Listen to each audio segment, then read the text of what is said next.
Me llamo Héctor. Y durante 68 años creí que el legado de un hombre era el carácter que construía, no el dinero que tenía en el banco. Fui maestro, entrenador de fútbol y un viudo que crió a un buen hijo. Pero entonces mi hijo, Santiago, se enamoró de una mujer llamada Valeria, y para Valeria, el carácter era solo una palabra que se usaba en un discurso, mientras que el dinero era el aire que respiraba. Ella miró mi vida sencilla, mi chaqueta desgastada y la cojera que fingía a causa de un accidente inexistente, y no vio nada de valor. En nuestra primera cena real juntos, sonrió con una sonrisa de plástico y dijo: Santiago, querido, deberíamos llamar a un coche para tu padre. Un hombre en su condición no debería tener que navegar por el transporte público. Mi hijo, mi único hijo, simplemente bajó la mirada hacia su ensalada de $20 y no dijo nada. Esa fue la primera vez que presioné silenciosamente el botón de grabar en un dispositivo escondido en el bolsillo de mi abrigo.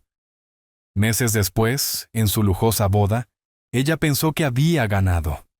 Me vio parado allí, un anciano pobre y discapacitado que era una vergüenza para su día perfecto. No sabía que yo acababa de heredar $83 millones.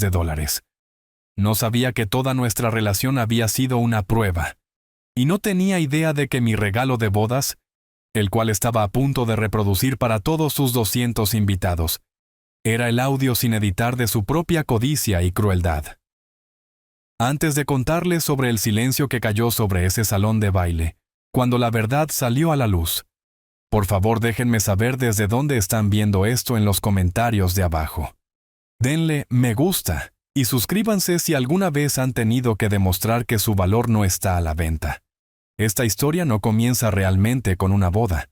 Comienza 6 meses antes en una oficina tranquila con paneles de madera en el centro de la ciudad. Un lugar que olía a cuero viejo y a fortunas establecidas. Estaba sentado frente a Natalia, una mujer de ojos agudos y corazón amable, que había sido la abogada de mi difunto hermano. No había visto a mi hermano Daniel en casi una década.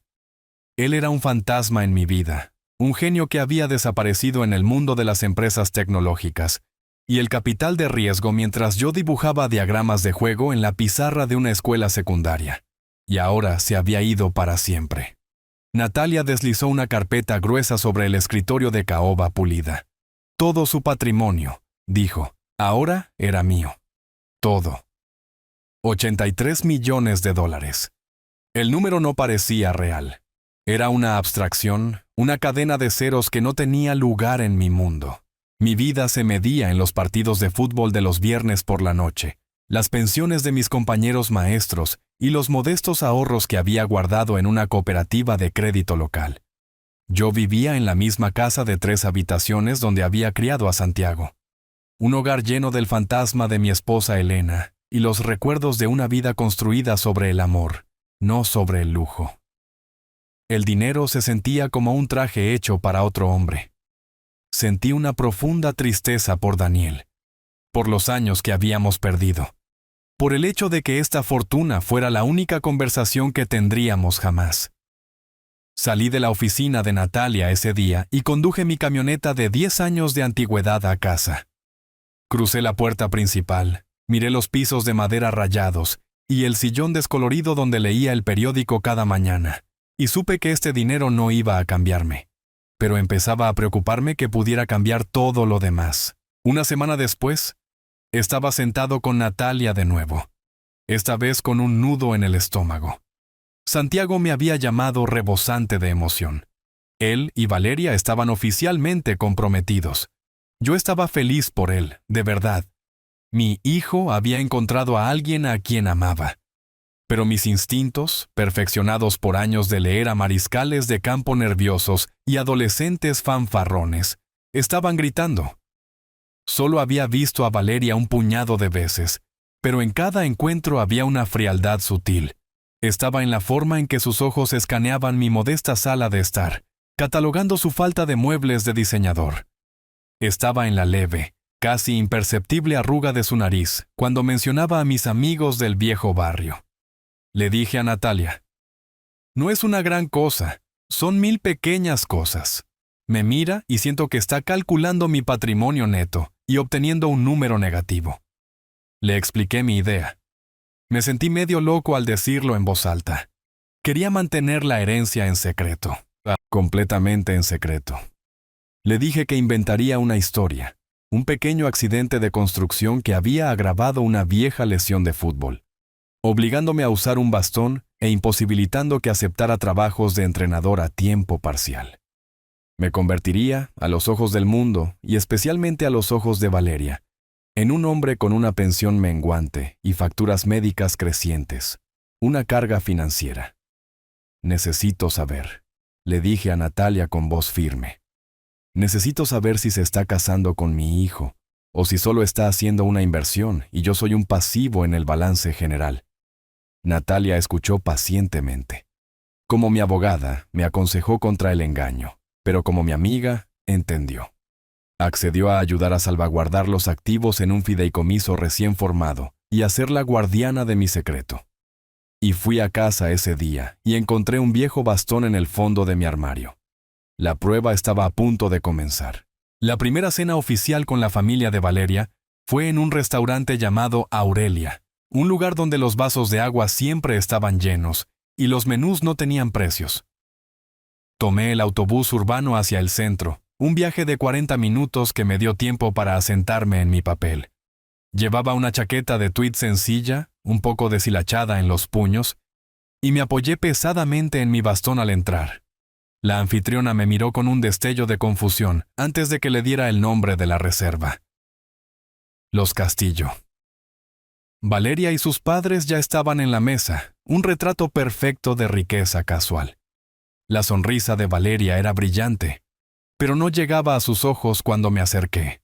Su padre, un hombre con un bronceado sospechosamente dorado, me dio un apretón de manos que se sintió más como una evaluación. Su madre ofreció una mano flácida y una mirada que decía, ¿y qué tenemos aquí? Me senté sintiendo el terciopelo lujoso de la silla, un mundo lejos de mi sillón desgastado en casa. La conversación fue una actuación. Hablaron de su reciente viaje a la costa europea, del nuevo club al que se habían unido, de la oferta pública inicial de la empresa de un amigo. Yo era un espectador.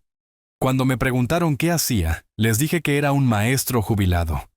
El señor Castillo asintió lentamente.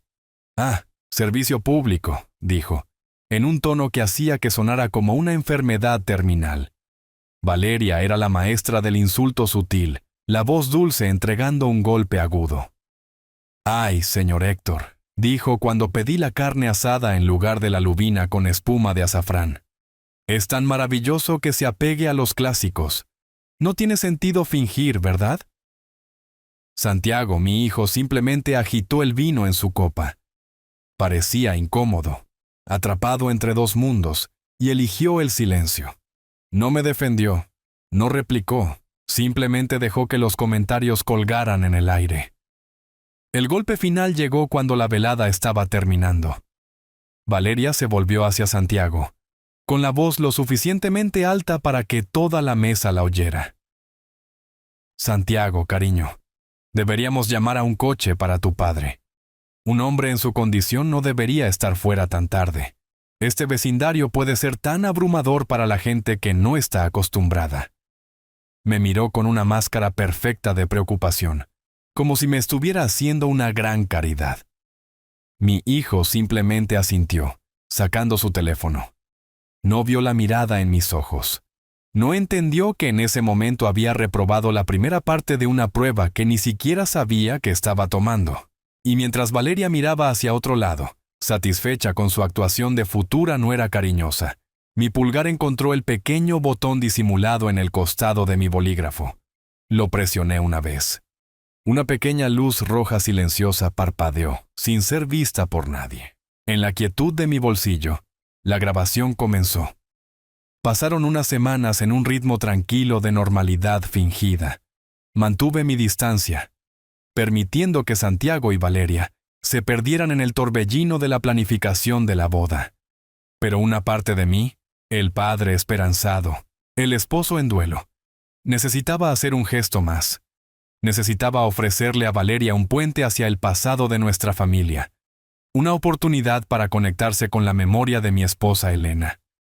El puente era una pequeña cosa sencilla, guardada en una caja de terciopelo azul oscuro, gastada en el fondo del cajón de mis calcetines. Era el anillo de compromiso de Elena. No era una pieza de exhibición. Era un anillo comprado con el salario de un maestro en los años 70. Un diamante modesto engarzado en una banda de oro simple. Pero era un recipiente de inmenso valor para mí. Guardaba 40 años de risas, lágrimas, luchas y triunfos.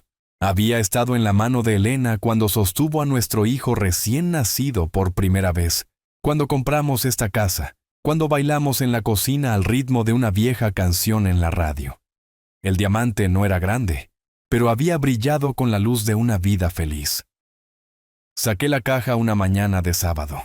El terciopelo suave y familiar bajo mi pulgar. Iba a darle a Valeria un pedazo del alma de nuestra familia. Solo tenía que ver qué haría con él. Los invité a almorzar. Quería hacer la oferta aquí en nuestra casa, rodeado de las fotos y recuerdos de la mujer cuyo legado intentaba compartir. Santiago estaba feliz, relajado en su hogar de la infancia, pero Valeria era como una pantera en una jaula. Era educada, por supuesto, siempre educada. Elogió mi jardín, mi cocina, la robusta mesa de roble que Elena y yo habíamos comprado en un mercado de pulgas hace décadas. Pero sus ojos se movían constantemente, asimilando los zócalos rayados, las cortinas ligeramente descoloridas, los muebles cómodos pero decididamente anticuados.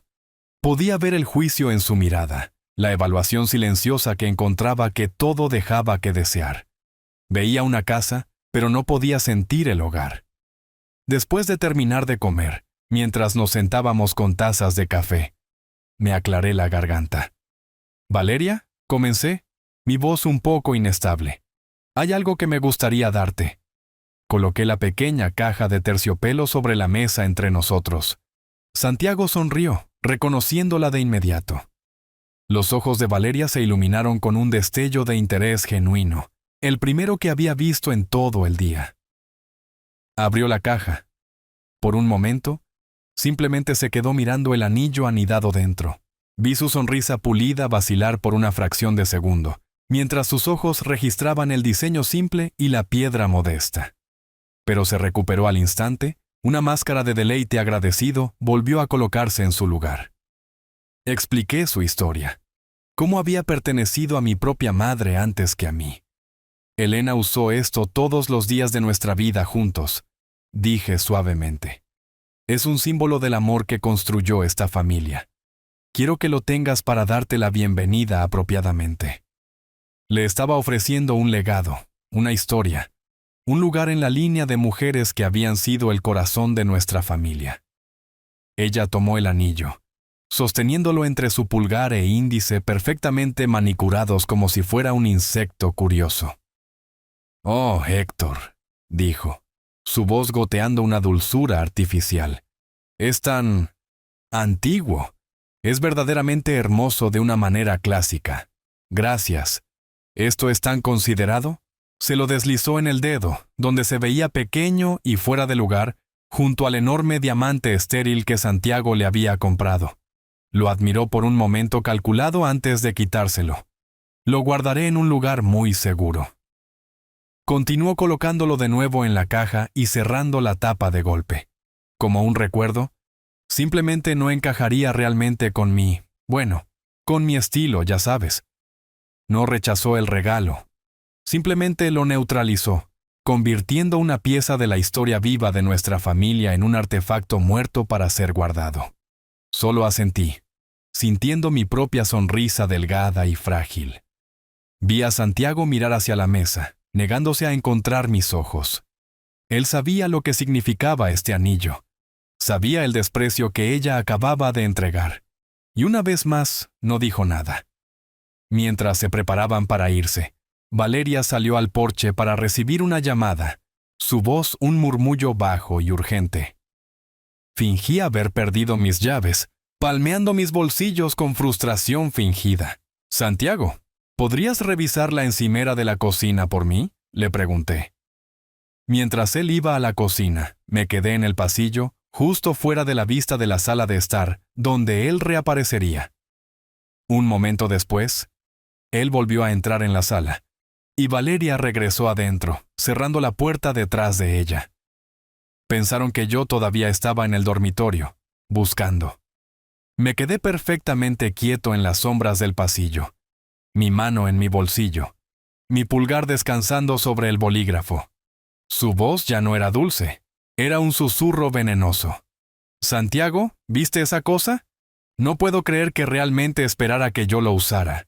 Es una reliquia familiar, Valeria». Santiago murmuró, su voz débil. «Es un trozo de basura, eso es lo que es», siseó ella de vuelta. «El diamante es prácticamente invisible. Es vergonzoso.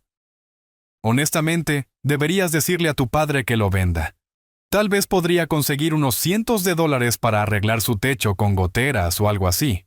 Sería más útil que dejar ese anillito andrajoso en una caja. Unos cientos de dólares. Por el anillo de su madre». Escuché el suspiro evasivo de Santiago, el sonido de un hombre rindiéndose. No necesitaba escuchar más. El dolor en mi pecho era agudo, pero debajo de él algo más se estaba formando. Una certeza fría y dura. Le había ofrecido un legado de amor, y ella le había puesto una etiqueta de precio. La grabación era clara como el cristal. Las semanas previas a la boda se convirtieron en una clase magistral de agresión pasiva. La crueldad de Valeria nunca fue una declaración de guerra abierta y descarada. Fue una campaña de 1000 cortes de papel, pequeños desprecios y desaires sutiles, cada uno diseñado para recordarme mi supuesto lugar en su nuevo gran mundo. La siguiente batalla se libró por algo que yo consideraba sagrado: mis amigos. Valeria, en su búsqueda de la perfección organizativa, solicitó mi lista de invitados. Para ella, era una tarea de entrada de datos. Para mí, era la historia de mi vida. Me senté en la mesa de mi cocina durante toda una tarde, con un bolígrafo y una hoja de papel limpia, y escribí los nombres de las personas que habían construido mi mundo. Estaba Beto el plomero, que conocía a Santiago desde que estaba en pañales. Había arreglado nuestra tubería rota en medio de una noche de enero, hace 20 años, y se negó a aceptar un centavo por ello. Estaba María, la bibliotecaria de mi escuela secundaria, una mujer que me había pasado libros de historia que pensaba que me gustarían, y siempre preguntaba por mi esposa, Elena, años después de que se hubiera ido. Escribí a los Pérez, mis vecinos durante 3 décadas, que habían compartido innumerables barbacoas en el patio trasero con nosotros, y cuidaban nuestra casa cada vez que nos íbamos de vacaciones. Estos no eran solo nombres, eran mis cimientos, mi comunidad. Eran la familia que yo había elegido. Con un sentido de orgullo, le entregué la única página escrita a mano a Valeria durante su siguiente visita. Era, pensé, una invitación para que ella me conociera, para ver la riqueza de una vida no medida en dólares. Ella tomó el papel con una sonrisa brillante y vacía. «Gracias, Héctor. Ingresaré esto en la hoja de cálculo maestra de inmediato». No leyó los nombres, solo vio una tarea por completar. Unos días después, vinieron con el pretexto de dejar algunas muestras de tela para la mantelería. El aire estaba denso con una tensión que solo yo parecía notar. Valeria estaba inusualmente callada, su sonrisa un poco demasiado tensa. Les dije que se sintieran como en casa mientras iba al garaje a buscar un viejo álbum de fotos que quería mostrarles. Mi taller en el garaje era mi santuario, un lugar de desorden reconfortante y olor a aserrín. Pero antes de salir de la casa, coloqué casualmente mi bolígrafo en la pequeña mesa del pasillo, justo al lado de la entrada de la sala de estar. Era un lugar perfecto y sin obstrucciones. Me ocupé en el garaje moviendo algunas cajas, pero mis oídos estaban sintonizados con la casa. Al principio, solo hubo silencio. Luego escuché el crujido de papel, y luego la voz de Valeria, ya no educada, sino aguda y cargada de incredulidad. «Santiago, ¿realmente estás mirando esta lista? ¿Es esto una broma?» Su voz era un siseo bajo y furioso. pero llegaba claramente hasta donde yo estaba. Beto Donajuy, plomero. María Sánchez, bibliotecaria jubilada. Héctor Pérez, mecánico de autos.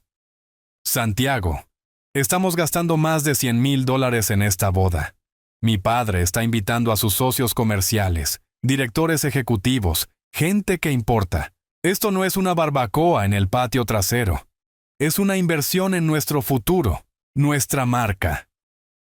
Podía imaginar la expresión dolorida de Santiago.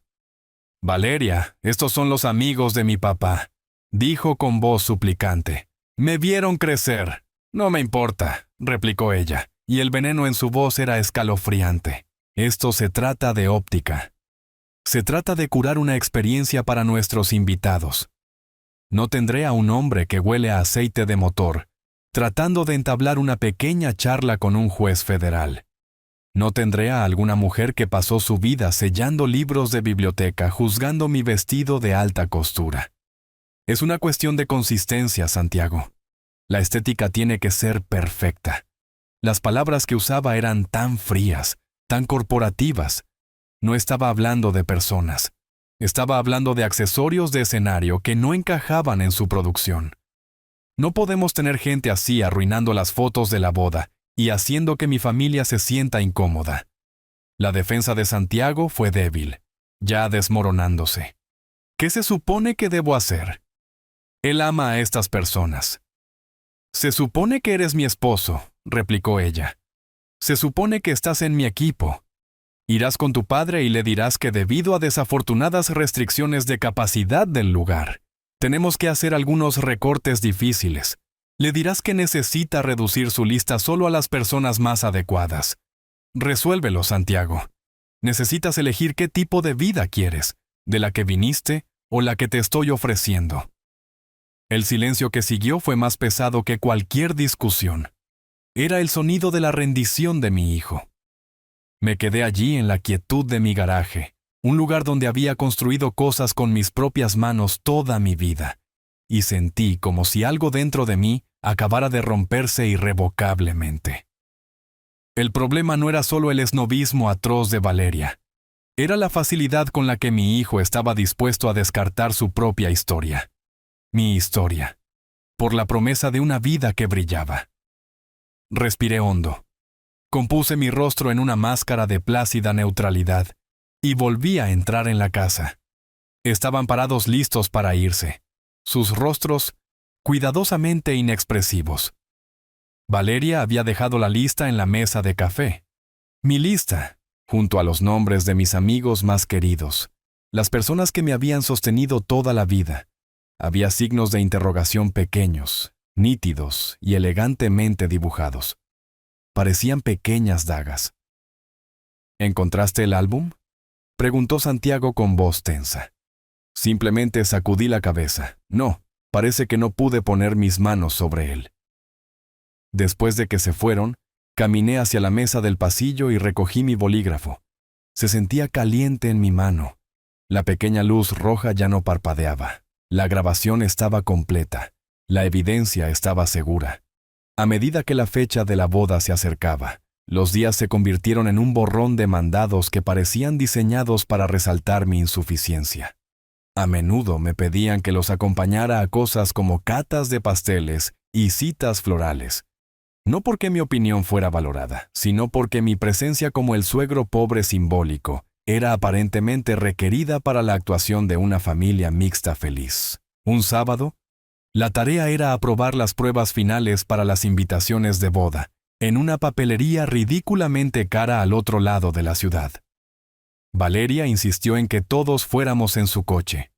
Su coche era una camioneta SUV de lujo blanca y estéril, completamente nueva, que todavía tenía ese olor empalagoso a coche nuevo. Era una máquina construida para aislar a sus ocupantes de la realidad de la carretera, una burbuja silenciosa con clima controlado. También era, aprendí rápidamente, un arma en las manos de Valeria. Mientras me acomodaba en el asiento trasero, sentí descender una tensión familiar. Santiago estaba en el asiento del pasajero, ya luciendo ansioso. interpretando el papel de un estado amortiguador entre dos naciones en guerra. Coloqué mi bastón en el suelo a mi lado y observé las calles familiares de mi ciudad deslizarse a través de los cristales tintados. Se sentía como ver una película de un lugar que alguna vez conocí. Valeria conducía de la manera en que vivía, con una titularidad agresiva e impaciente. Veía a los otros coches no como vehículos llenos de personas, sino como obstáculos en su camino. Se pegaba a los parachoques, cambiaba de carril con tirones bruscos y enojados del volante, y murmuraba insultos a los conductores que tenían la audacia de seguir el límite de velocidad. Su teléfono estaba en un soporte en el tablero, iluminándose constantemente con notificaciones, cada una alejando su atención de la carretera. Podía ver la mano de Santiago apoyarse ocasionalmente contra el tablero, mientras ella cortaba el paso a alguien o tomaba una curva demasiado rápido. Él le lanzaba una mirada nerviosa, dejando a Santiago como un cómplice silencioso de su imprudencia. Me senté en la parte de atrás, un observador tranquilo de este pequeño drama. Siempre he creído que puedes aprender todo lo que necesitas saber sobre una persona observándola conducir. Es un momento de poder anónimo y revela tus verdaderos instintos. ¿Actúas con precaución y respeto por los demás? ¿O ves la carretera como una competencia que debes ganar? Valeria estaba decidida a ganar. Aferré la manija de la puerta, pero no hubo reconocimiento. Una certeza fría de que este agradable viaje de sábado iba a salir mal. Mi bolígrafo descansando en el bolsillo de mi chaqueta ya estaba grabando. El incidente ocurrió en una intersección concurrida en el centro. Estábamos en un carril de giro a la izquierda esperando un hueco en el flujo implacable del tráfico que venía en sentido contrario. El semáforo se puso amarillo. Una persona cuerda habría esperado, pero Valeria vio que se acercaba a nosotros. Pisó el acelerador a fondo. El potente motor rugió, y la camioneta se lanzó hacia la intersección directamente en el camino de un sedán que se aproximaba, cuyo conductor había asumido correctamente que ella esperaría. El mundo de repente se convirtió en una sinfonía de caos. El otro conductor tocó su bocina, un largo bocinazo de pánico que llenó nuestro coche. Valeria maldijo, su rostro blanco. Los neumáticos chillaron en protesta contra el asfalto. La camioneta se sacudió violentamente, desviándose y frenando de golpe a solo unos centímetros del guardabarros del otro coche. En el asiento trasero fui lanzado hacia adelante con una fuerza increíble, mi hombro golpeando el respaldo del asiento de Santiago. El efecto del latigazo luego me arrojó hacia los lados y mi pierna mala dentro de nuestro coche, roto solo por las bocinas enojadas del tráfico que ahora estábamos bloqueando. Antes de que Santiago pudiera siquiera darse la vuelta, antes de que pudiera preguntar si yo estaba bien, Valeria desató su defensa. Fue una acusación viciosa, inmediata y totalmente falsa. ¡Dios mío!, chilló ella, su voz temblando con un shock fabricado. ¿Viste eso? ¿Tu padre?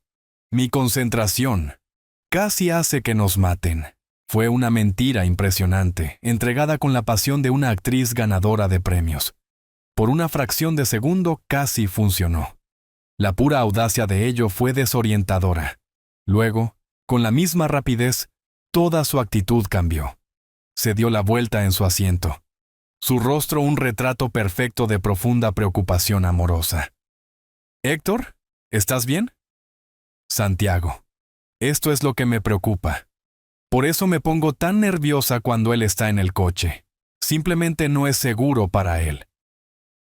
Ella había, en el espacio de 10 segundos, causado un casi accidente por su propia imprudencia, culpado a su pasajero discapacitado, y luego usado el evento como prueba de su juicio superior y naturaleza cariñosa. Fue una obra maestra de manipulación. Santiago, pálido y conmocionado, simplemente la miró fijamente y luego me miró a mí. Valeria entró en el primer estacionamiento que vio para que todos pudiéramos calmarnos. Era otra parte de la actuación. Insistió en salir y examinar dramáticamente el coche en busca de daños, aunque nada había hecho contacto. Santiago, siempre el prometido obediente, la siguió, hablando los dos en tonos bajos y urgentes, cerca del frente del coche. Me quedé en el asiento trasero diciéndoles que solo necesitaba un momento para dejar que mis piernas se asentaran. Durante la sacudida de la parada, mi bolígrafo había salido volando de mi chaqueta y había aterrizado en la alfombrilla del suelo. Me incliné, gimiendo para dar efecto, y lo recuperé. Justo cuando me sentaba de nuevo, Valeria volvió al asiento del conductor dando un portazo. Pensó que yo todavía me estaba recuperando, perdido en mi propio mundo de dolor de anciano. Soltó un suspiro largo y frustrado, un sonido de molestia pura y sin filtros. Creyendo que estaba sola y sin ser escuchada, habló en voz alta, un hábito que nunca había conocido antes. «Esto es una pesadilla», murmuró con voz baja y tensa. «No se puede esperar que haga de chofer de un viejo lisiado por la ciudad. Debería quedarse en casa donde pertenece antes de que realmente cause un accidente real». Mi mano se cerró alrededor del bolígrafo en mi bolsillo. El micrófono era sensible, diseñado para captar susurros desde el otro lado de una habitación. Había capturado todo, el chirrido de los neumáticos, su simpatía fingida, y ahora esta última y fea pizca de verdad. No solo me había insultado, me había deseado invisible, y lo tenía todo grabado. La cena de ensayo se llevó a cabo en un lugar que no se sentía como un restaurante, se sentía como una bóveda. La sala privada estaba en el piso 40 de una torre de cristal en el centro, y sus enormes ventanas daban al horizonte brillante, un testimonio del poder y prestigio de los anfitriones. Pero todo lo que yo veía eran 1.000.000 de luces diminutas, 1.000.000 de otras vidas completamente indiferentes al drama frío que se desarrollaba en esta sala. El aire estaba denso con el aroma de perfume caro y pato asado. Un solo arreglo floral enorme de inseguridad. Era una sala construida para impresionar, no para disfrutar. Había llegado solo a tiempo, vistiendo mi mejor y único traje. La organizadora de bodas, una mujer joven con un portapapeles y una expresión permanentemente estresada, me saludó en la puerta. Sus ojos hicieron un escaneo rápido y despectivo de mi atuendo, mi bastón, mi propia presencia, y pude ver el cálculo mental mientras trataba de averiguar dónde ponerme. ¿Cómo preservar mi estatus en su mundo? La mesa principal era un asunto largo y majestuoso con Valeria y Santiago en su centro, flanqueados por sus padres, y el cortejo nupcial. Me sentaron en una pequeña mesa circular escondida en un rincón cerca de la puerta de servicio, una ubicación que prometía una corriente de aire constante, y el ruido de los platos, toda la noche. Mis compañeros de mesa eran un grupo de hombres cumpliendo una función de trabajo obligatoria. Yo no era un invitado, era un mueble inconveniente que tenía que ser colocado en algún lugar. No me importó. De hecho, el aislamiento fue un regalo. Me convirtió en un observador invisible, un fantasma en el banquete. Desde mi rincón olvidado tenía un punto de vista perfecto. Observé a los Castillo presidir la corte, sus voces retumbando con la confianza sin esfuerzo de personas a las que nunca se les ha dicho no. El señor Castillo estaba contando una historia larga y elaborada sobre atracar su nuevo velero en la costa europea. La señora Castillo se quejaba del servicio de catering para una próxima gala benéfica que presidía. Era una actuación de riqueza, una transmisión constante de su propia importancia. No estaban teniendo conversaciones. Estaban recitando sus currículos. Observé a mi hijo Santiago en el corazón de todo. Costaba más que mi coche y lo llevaba bien, pero sus ojos estaban vacíos. Parecía un hombre interpretando un papel en el que había sido elegido, esperando poder recordar todas sus líneas. Estaba rodeado de opulencia, pero nunca había parecido más empobrecido. A medida que retiraban el plato principal, comenzó el ritual de los brindis. El padrino, un amigo de Santiago de la universidad, se puso de pie y contó algunas historias inofensivas y olvidables. La dama de honor tenía una sonrisa y ambición. Luego, el señor Castillo se levantó sosteniendo su copa de champán como un cetro. Su discurso fue menos un brindis por la feliz pareja y más un informe financiero alcista enumerando los logros académicos y profesionales de Valeria, como si fuera un activo valioso que presentaba a una junta directiva. Luego fue el turno de Valeria. Se puso de pie y un silencio cayó sobre la sala. Estaba resplandeciente, una visión en un vestido de seda color crema. Comenzó con los agradecimientos estándar. Su voz una melodía suave y pulida. Agradeció a sus maravillosos padres por su generosidad ilimitada y por enseñarle a alcanzar siempre las estrellas. Agradeció a sus damas de honor por ser sus rocas, y luego volvió la mirada recorriendo la sala hasta que aterrizó en mí, en mi pequeño rincón oscuro. Una sonrisa lenta y deliberada se extendió por su rostro. Era la sonrisa de un depredador que tiene a su presa exactamente donde la quiere.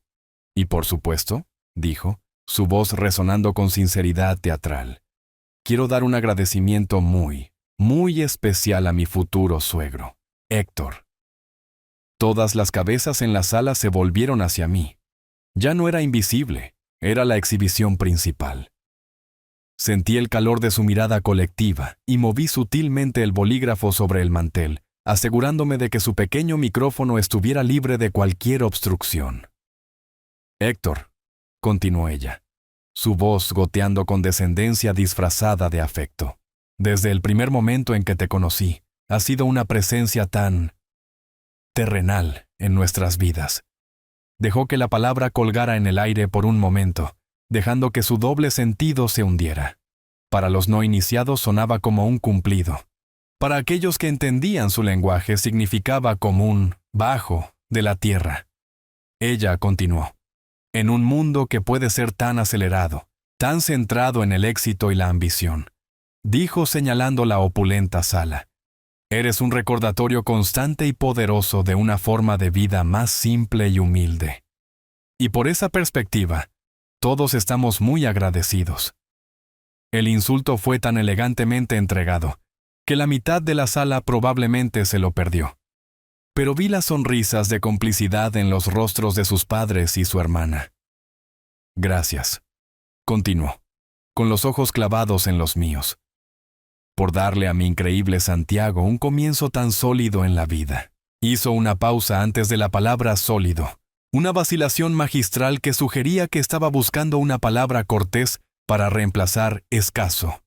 Pero el golpe final, el que resonaría en esa sala y en mi memoria para siempre, estaba por llegar. Levantó su copa en alto. Y quiero agradecerte por estar aquí esta noche, porque aunque no pudiste contribuir financieramente a esta hermosa velada o a nuestra boda, tu presencia en sí misma es el regalo más valioso de todos.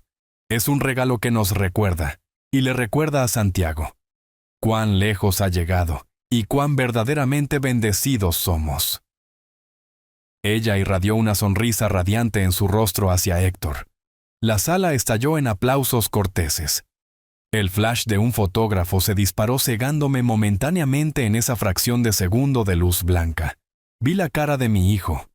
Estaba mirando sus manos, sus nudillos blancos alrededor de su copa de champán. Se estaba ahogando en vergüenza. Pero luego, lentamente, levantó su copa con todos los demás. Brindó por mí. Brindó por la humillación pública de su propio padre. Y en ese momento la prueba terminó. Esto ya no era un experimento. Lo que tenía que hacer en la boda ya no era un acto de venganza.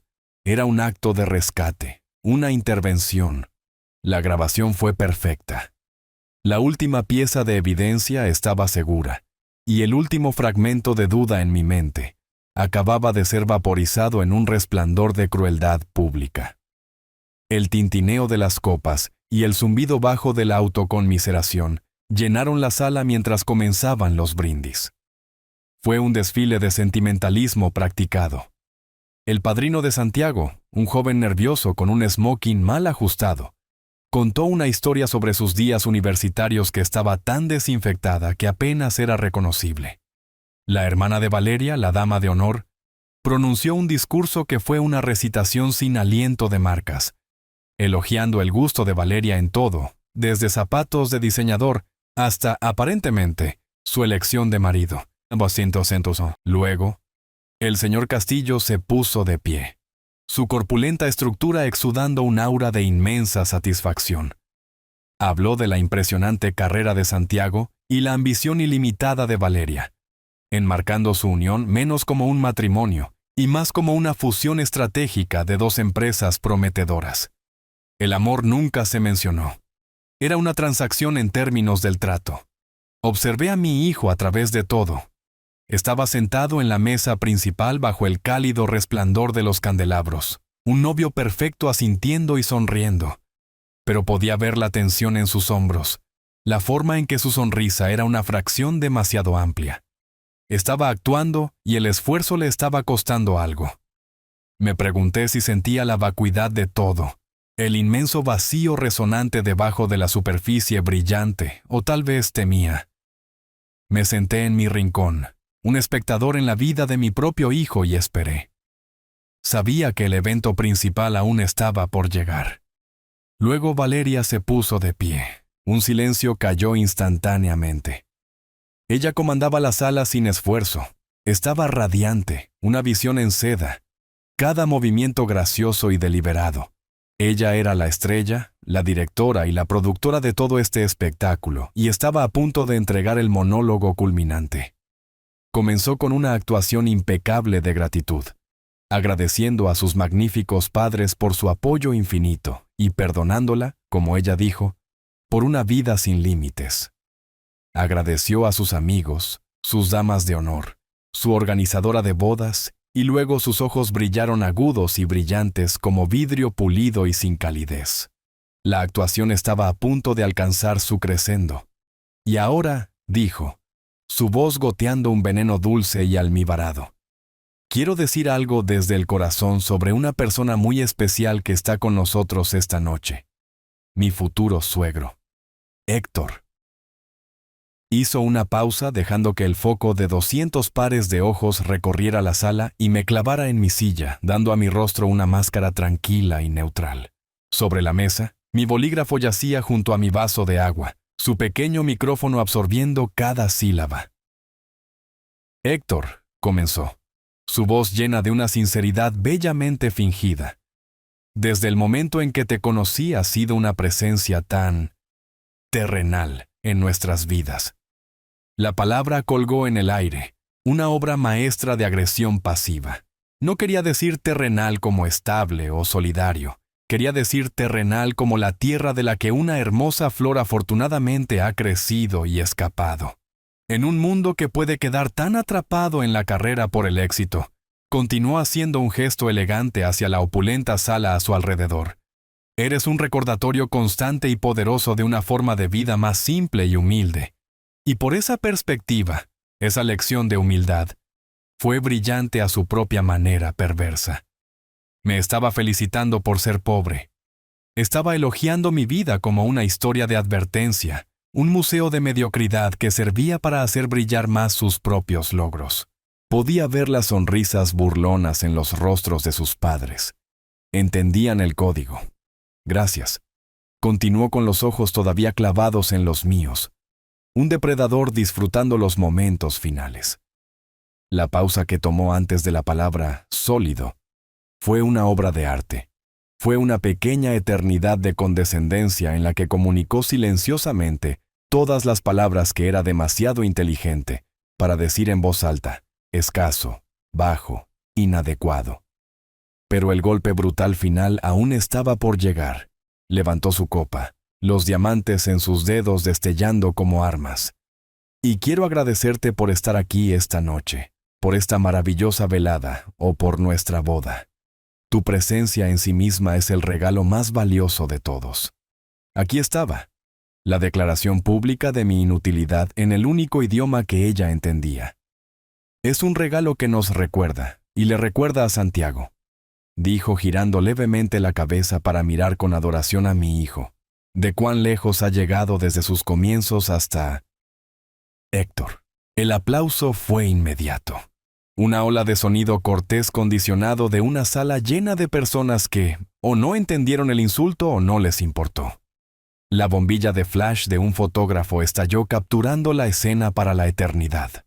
La novia triunfante, los invitados adoradores y el pintoresco suegro empobrecido en el rincón. En ese destello blanco cegador miré a mi hijo. La cara de Santiago era de un rojo profundo y doloroso, fija en el intrincado patrón de su plato de cena, como si tuviera los secretos del universo. No podía mirarme. Se estaba ahogando en su propia vergüenza. Pero luego, lenta, mecánicamente, su mano se levantó. Levantó su copa de champán con el resto de ellos. Frente a una sala llena de testigos, mi hijo levantó una copa y brindó por la degradación pública de su propio padre, y eso fue todo.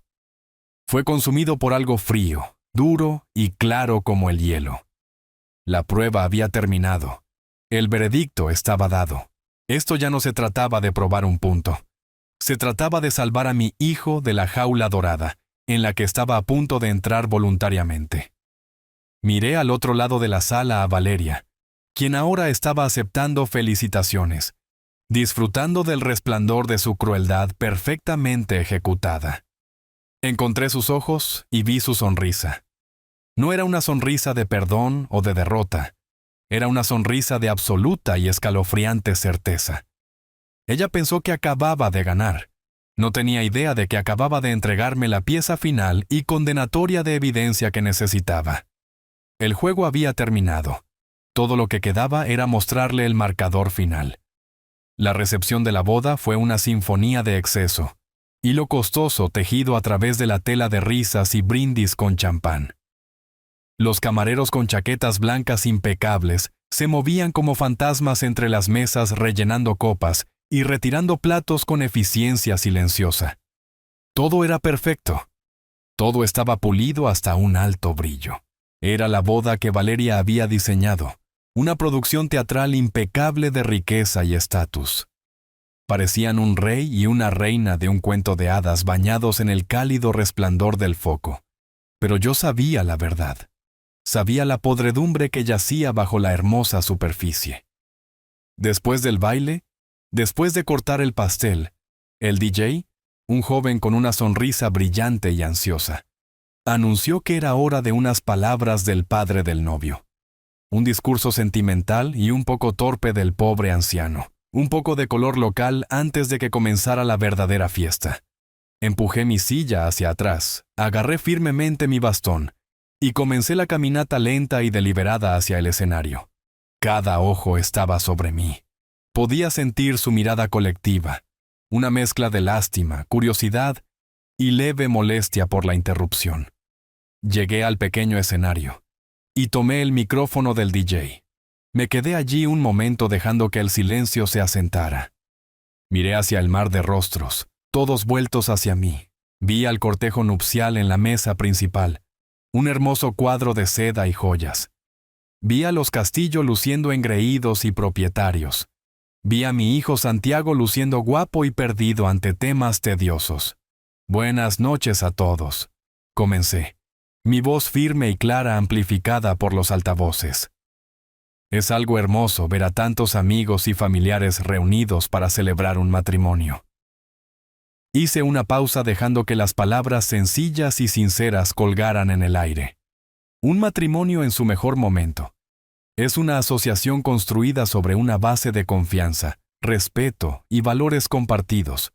Un legado que puedes estar orgulloso de transmitir. Vi a algunas personas asintiendo de acuerdo. La sonrisa de Valeria vaciló por solo un segundo. Este no era el discurso divagante y folclórico que había estado esperando. Continué dejando que una nota de calidez genuina entrara en mi voz. Como padre, todo lo que quieres es que tu hijo sea feliz y esté con alguien que vea lo mejor en él, que respete su pasado y que esté a su lado para construir un futuro. Mi esposa Elena no está aquí para ver este día, pero sé que estaría muy orgullosa del hombre en el que se ha convertido Santiago. Y luego me giré. Enfrenté a Valeria más directamente, mi expresión tranquila. La parte cálida y sentimental del discurso había terminado. Durante estos últimos 6 meses, mientras he llegado a conocer a esta maravillosa lección, un murmullo confuso se extendió por la sala. Santiago ahora me miraba, su rostro pálido de alarma. La sonrisa de Valeria había desaparecido. reemplazada por una mirada estrecha y sospechosa. Verán, fui criado para creer que el valor de una persona se medía por su integridad, su bondad, su compasión por los demás. Pensé que su valor estaba determinado por la fuerza del pensamiento. Ustedes me enseñaron que el verdadero valor de una persona, su valía real, se puede encontrar en un balance general.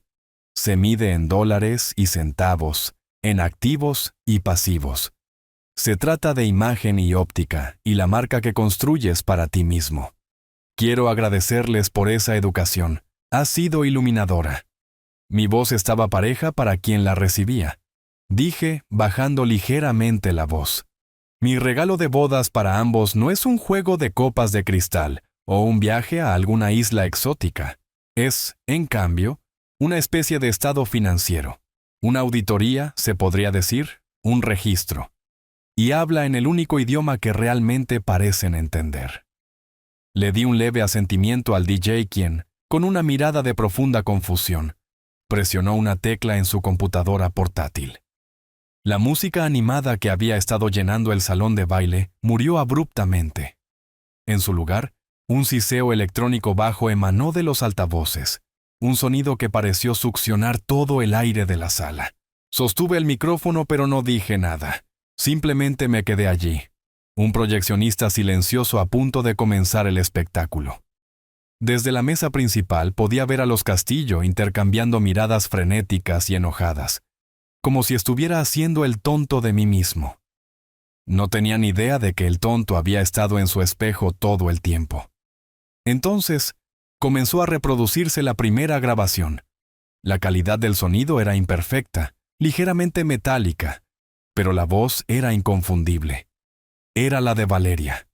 Sus palabras, pronunciadas en un susurro venenoso, se deslizaron fuera de los altavoces y se enroscaron alrededor del silencio atónito, que esperaba que yo lo usara.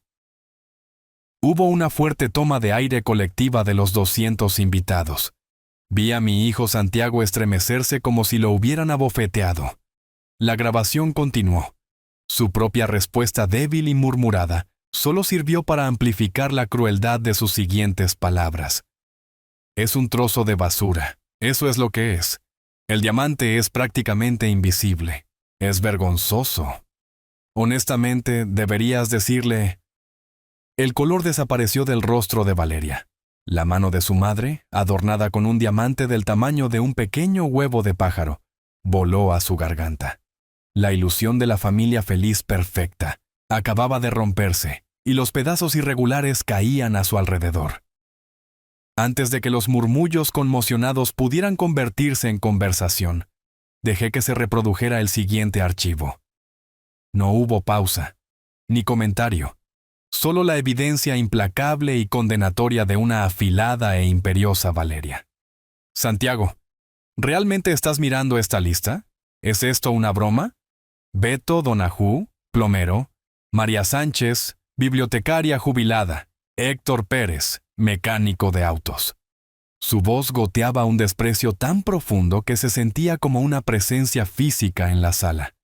Miré a la mesa donde mis amigos, los pocos que habían pasado el corte final, estaban sentados con lágrimas en los ojos. La grabación continuó, un testimonio de su esnobismo atroz. Estamos gastando más de $100,000 en esta boda. Es una inversión en nuestro futuro, nuestra marca. No podemos tener gente así arruinando las fotos de la boda y haciendo que mi familia se sienta incómoda. Le dirás que necesita reducir su lista solo a los más importantes. Fue un horror frío que se extendía. Esto no era un comentario cruel privado sobre una joya. Esta era una declaración de sus valores. Un juicio aprobado sobre cualquiera que ella considerara por debajo de ella. Un tenedor cayó ruidosamente sobre un plato en algún lugar en la parte trasera de la sala. El sonido tan fuerte y violento como un disparo en la quietud muerta. Los Castillo ya no estaban solo avergonzados, parecían atrapados, sus rostros congelados. Y luego entregué el golpe final y aplastante. Reproduje las últimas 2 grabaciones una tras otra, un crescendo abrumador de su carácter. Primero, el sonido de neumáticos chirriando y una bocina a todo volumen, llenó el salón de baile, haciendo que varios invitados saltaran en sus asientos. Luego, la voz chillona y mentirosa de Valeria. «¡Dios mío! ¿Viste eso?». Ella fue abrumada por el murmullo bajo y enojado que había dicho cuando pensó que nadie podía oír. No se puede esperar que haga de chofer de un viejo lisiado por la ciudad. Debería quedarse en casa donde pertenece antes de que realmente cause un accidente real. Una mujer en la primera fila jadeó y se cubrió la boca. Y luego, para el gran final, el audio de la cena de ensayo. Su voz dulce como la miel y mezclada con arsénico dijo: «Esta hermosa velada, tu presencia en sí misma es el regalo más valioso de todos. Es un regalo que nos recuerda, y le recuerda a Santiago, cuán lejos ha llegado desde sus comienzos». La grabación terminó. El siseo de la estática regresó por un momento, y luego se desvaneció, dejando atrás un silencio tan absoluto, tan profundo, que podía escuchar el latido frenético de un metal esparcido, revelando el pánico crudo y feo debajo. Ella miró de mí a sus padres, a los rostros horrorizados de sus invitados. Estaba acorralada, expuesta y totalmente sola. Pero fue el rostro de mi hijo el que mantuvo mi atención durante las grabaciones. Había estado mirando hacia abajo, con el rostro enterrado en sus manos. Ahora, lentamente levantó la cabeza, y su hermoso sueño se convirtió en una realidad dura y terrible. Miró a la mujer a su lado, la mujer a la que acababa de prometer amar y apreciar por el resto de su vida. Y la miró como si nunca la hubiera visto antes en su vida. Ya no estaba mirando a su novia, estaba mirando a una extraña. El silencio en el salón de baile era una cosa física, una manta pesada y sofocante que presionaba a todos. Y en ese silencio, Valeria estalló. No fue un grito de remordimiento o de vergüenza. Fue un chillido de rabia pura y sin adulterar. «¿Cómo pudiste?», me gritó, su voz desgarrada y despojada de toda su elegancia pulida. Señaló con un dedo tembloroso, su rostro una máscara grotesca de furia. «¿Cómo pudiste hacerme esto? En el día de mi boda me espiaste, me grabaste». Sus palabras salieron en un torrente de autocompasión y veneno. «Eres un anciano patético, pobre y manipulador, y solo estás tratando de arruinar mi vida porque estás celoso de lo que tengo, porque tú no tienes nada». Lo había hecho. Frente a 200 testigos, había confirmado todo lo que las grabaciones habían revelado.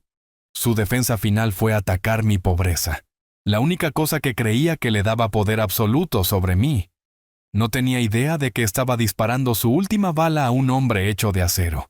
La miré y por primera vez no sentí nada más que una profunda lástima. Hablé al micrófono, mi voz tranquila y firme. «Pobre». Esa es una evaluación financiera, Valeria.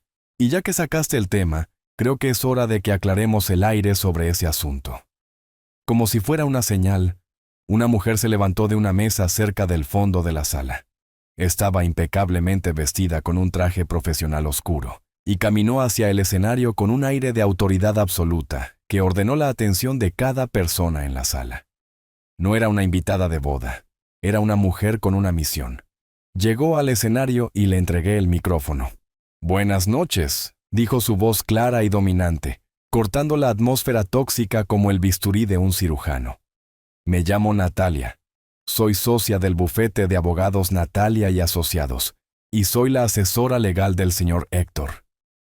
Una nueva ola de conmoción recorrió la sala. Esto ya no era un drama familiar. Se había convertido en un procedimiento legal. Natalia continuó con su mirada barriendo los rostros atónitos de la familia Castillo. «Estoy aquí esta noche para hacer una aclaración con respecto al estado financiero de mi cliente.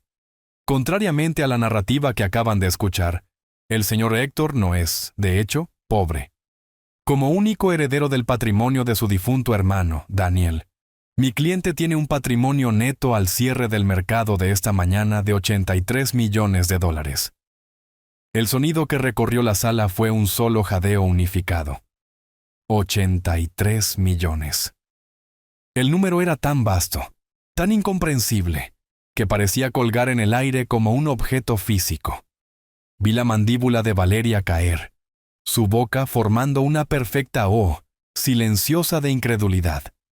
Su padre parecía como si le hubieran dado un puñetazo en el estómago. Pero Natalia no había terminado. Como regalo de bodas, continuó con los ojos ahora fijos en Valeria, un depredador fijando a su presa. El señor Héctor estableció el fideicomiso del legado familiar, financiado con una dotación inicial de $20 millones para el beneficio de su hijo Santiago y su nueva esposa. Por un momento fugaz y loco, una mirada de esperanza maníaca, de pura codicia sin adulterar, brilló en los ojos de Valeria. 20 millones. El número borró todo lo demás, la humillación, la exposición. Todo era un precio que de repente estaba dispuesta a pagar. Natalia vio esa mirada y la aplastó con sus siguientes palabras.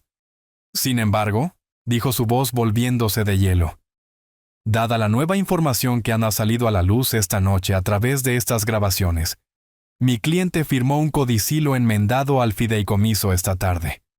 La totalidad de la dotación de $20 millones todavía está designada para Santiago, pero ahora está condicionada a la disolución legal e inmediata de su matrimonio con la señora Valeria Castillo. Las palabras finales de Natalia colgaron en el aire, agudas, claras e irrevocables, como la sentencia de un juez. Por un momento, nadie se movió. Nadie respiró. Todo el reluciente salón de baile, con sus cientos de invitados y miles de flores, estaba congelado en un estado de perfecto shock cristalino. Y entonces, el centro de esa imagen perfecta se hizo añicos. Valeria emitió un sonido, un ruido gutural crudo que era en parte jadeo, en parte sollozo. La esperanza maníaca en sus ojos murió, y fue reemplazada por el horror vacante e incomprensible de la ruina total. Su cuerpo perfectamente equilibrado pareció perder toda su estructura. No se desmayó. Se desmoronó. Sus rodillas cedieron y se hundió en el suelo, su magnífico vestido de novia de $1,000 acumulándose a su alrededor como un paracaídas desinflado. El sonido de su llanto era feo y crudo, el sonido de un jugador que acababa de perder todo en una apuesta final y desesperada. Pero mientras su hija se desmoronaba, los Castillo no corrieron a consolarla. Corrieron a salvar el trato. Su padre se abalanzó hacia Santiago, su rostro una máscara de urgencia frenética, agarrando su brazo. «Santiago, hijo, no seas precipitado». Siseó su voz en un susurro bajo y desesperado. «Esto es un malentendido. Podemos arreglar esto». La señora Castillo estaba cerca detrás de él, con la cara hecha un desastre de rímel corrido y súplicas aterrorizadas. «Ella te ama, Santiago. Solo estaba estresada. Piensa en tu futuro. Piensa en los $20 millones. Era obsceno. Su hija estaba en el suelo, su vida en ruinas, y su único instinto era agarrar el dinero. Pero Santiago no parecía escucharlos. Se sacudió la mano de su suegro de su brazo con un gesto cansado y final. No los estaba mirando a ellos. No estaba mirando el dinero. Estaba mirando a Valeria, a la mujer sollozante y rota en el suelo. Y yo, mirando desde el escenario, pude ver el cambio final suceder en los ojos de mi hijo. No era ira, ni siquiera era lástima. Era una mirada de profunda y absoluta desilusión. Era la mirada de un hombre que había estado enamorado de una hermosa pintura, solo para finalmente darse cuenta de que era solo una impresión barata. La mujer que creía conocer, el futuro que creía querer, nada de eso había sido real. Y en ese momento, finalmente entendió el verdadero costo de su silencio. Había tenido tanto miedo de perderla que no se había dado cuenta de que se estaba perdiendo a sí mismo. Lentamente, le dio la espalda a Valeria. Le dio la espalda a sus padres suplicantes. Le dio la espalda a los $20 millones y a la vida brillante y vacía que representaban. Se giró y miró a través del paisaje arruinado del salón de baile, y sus ojos se encontraron con los míos. Yo no estaba sonriendo. No estaba asintiendo con triunfo. Solo era su padre de pie en un escenario esperando ver qué haría su hijo a continuación. Su caminata desde la mesa principal hasta el escenario pareció durar una eternidad. Cada paso era pesado, el paso de un hombre cargando todo el peso de sus propios errores. Los invitados se apartaron para él, un mar silencioso de rostros conmocionados. No miró a ninguno de ellos. Pasó junto a su novia que todavía lloraba en el suelo, y no le dedicó ni una mirada. Pasó junto a sus padres, que ahora lo miraban con una mezcla de odio e incredulidad. Caminó hasta llegar al escenario y luego subió el pequeño conjunto de escaleras, un escalón a la vez hasta que estuvo de pie a mi lado. Natalia le ofreció el micrófono y él lo tomó. Le temblaba la mano. Se quedó allí por un largo momento mirando los restos del día de su boda. Luego se giró y me miró. Su voz, cuando finalmente llegó, era ronca y rota, pero era la más clara y honesta que le había escuchado en meses. No le habló a la multitud, me habló solo a mí. «Lo siento», dijo. «Papá, lo siento tanto». Con un último asentimiento tranquilo a Natalia, me giré y bajé del escenario. Santiago me siguió, con los ojos todavía rojos, su rostro una mezcla de vergüenza y un frágil alivio naciente. Caminamos a través del gran salón de baile, un camino silencioso abriéndose para nosotros a través de la multitud atónita. Detrás de nosotros, el caos apenas comenzaba a estallar. Podía escuchar los continuos sollozos de Valeria, la voz aguda y furiosa de su padre, los murmullos frenéticos de los invitados. Era el sonido de un mundo cuidadosamente construido implosionando. No miré atrás. Mantuve mis ojos fijos en las puertas dobles, ornamentadas en el extremo lejano de la sala, la salida. La caminata hacia el coche fue silenciosa.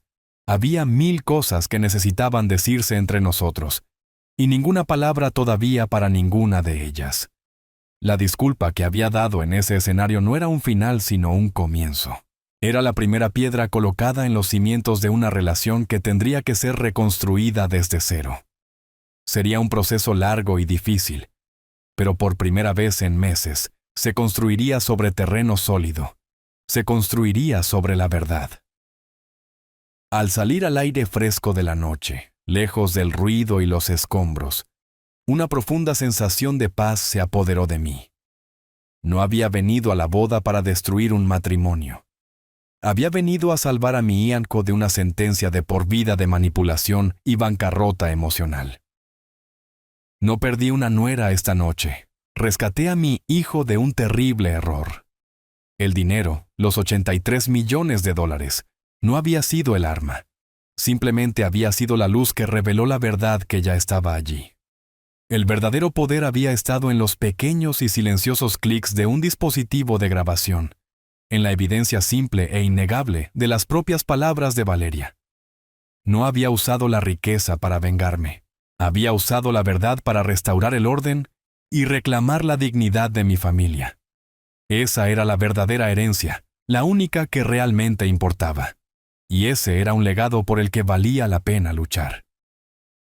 Esta historia nos enseña que el verdadero valor de una persona no se mide por su cuenta bancaria, sino por su carácter e integridad. Es una lección poderosa sobre cómo el silencio ante la falta de respeto puede ser una profunda traición y que a veces la verdad debe ser sacada a la luz, sin importar cuán dura sea. El viaje de Héctor no se trató de una venganza financiera, sino de restaurar el orden y la dignidad utilizando la evidencia innegable de las propias acciones de alguien. Prueba que el legado más valioso no es el dinero, sino el coraje de defender lo que es correcto y proteger un futuro construido sobre la honestidad. Comparte tus pensamientos en los comentarios. ¿Crees que la elaborada prueba de Héctor fue un acto necesario de justicia o un acto calculado de venganza?